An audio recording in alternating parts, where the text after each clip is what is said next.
Mehribon oila bo'lsa, o'g'limni bepulga beraman deb men e'lon berganman. Ado, o'zi bo'lsanglar dastasiga o'zimdan.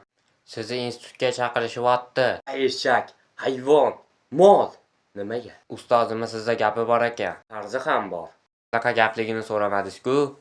Institutga yordingmi? Yo'q. Ha, unda bilmadim. Karta o'ynab yutqizib qo'ydim. Yanami?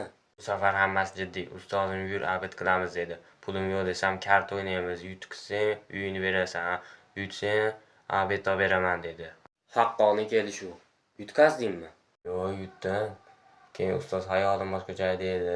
Keyin yana bir qo'l o'ynaylik deb yana suzdi. Yutqazdingmi? Yo'q, yutdim. Keyin ustozim ko'zimga narsa kirib ketuvdi. Keyin yana bir qo'l o'ynaylik dedi. Keyin yutqizib qo'ydim. Endi uyimni bo'shatib berishim kerakmi? Yo'q, birga yashasak ham bo'lar ekan. Gulchehra Jalolovna, biz bir-birimizga to'g'ri kelmaymiz. Qachon tushunasiz? Bolalardan foydalanishni bas qiling. Kartamni ham qaytarib bering.